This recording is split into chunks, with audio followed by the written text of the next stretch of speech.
Welcome back to the channel. If you've watched my previous videos, you know that I am in Amsterdam. I flew here first class and I'm staying at the W. Today we're going to talk about the private Amsterdam red light district and food tour. This is a great first day tour because the meeting location is super easy to find. There is a convenience store right next door in case you need snacks or drinks before it gets started. And honestly, it helps you gain your bearings and understand the rules of Amsterdam, and that's beneficial to start your whole trip with. For starters, we booked this through Viator. Our guide spoke perfect English, and it's because he wasn't born overseas. He was actually born in the United States, but it did make it easier to understand him and follow along with what he was saying. As he guided us around the city, he explained to us what different signs meant, and he showed us one of the oldest buildings in the old city wall and a couple other highlights, which was really nice. We did stop and get small bites, the food portion of the tour, right, along the way. And I'm really happy we did this because we had tried foods that we wouldn't have tried otherwise and went into locations that we wouldn't have gone into otherwise. And we were able to see how other cultures had influenced their dishes. We had also stopped at a fast food restaurant, but we chose not to eat there. I don't even remember what the guide was suggesting that we eat, but we did want to walk in and just see how the layout was different than American fast foods, and that was kind of fun. Something else this guide told us about was one of the many meanings that we heard behind the Amsterdam flags and what the different X's meant. We had heard so many meanings that by the time we left Amsterdam, I actually had to look up what the official meaning was, but it is still kind of fun to hear everybody's take on it, or maybe they're just trying to make the tour more entertaining, who knows? But just know you will hear several meanings of the Amsterdam flag along the way. Now, the burning question, the red light district.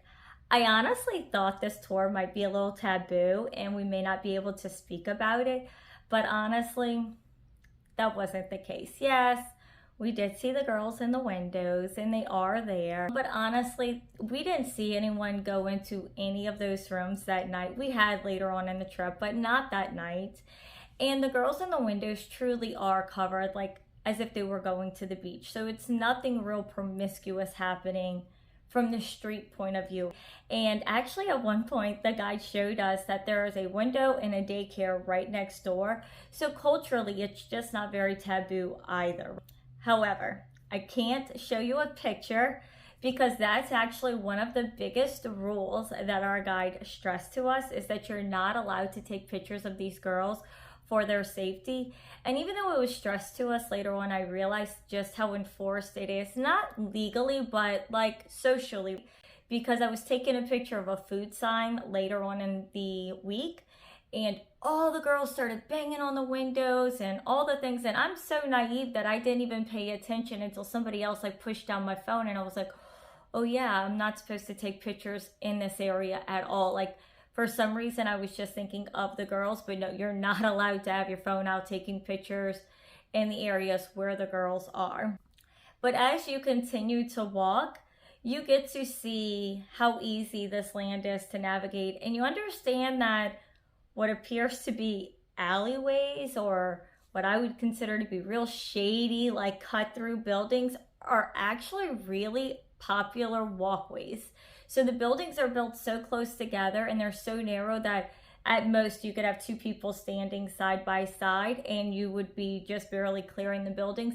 But this is normal walkways. There's nothing shady because it's not just in the red light district. It's all over the city where the buildings are like that, and people do use them as like almost sidewalks, I guess, to put it into terms here. We finished the tour at a bar where our guide had recommended we try these little drinks. And I did try it, but I hadn't had much food on me. So while it was good, I could only drink one because I could already feel the buzz from that one drink. That said, I would recommend this tour. I loved that we chose it as our first one because it wasn't a physically challenging tour and I hadn't had much rest to this point.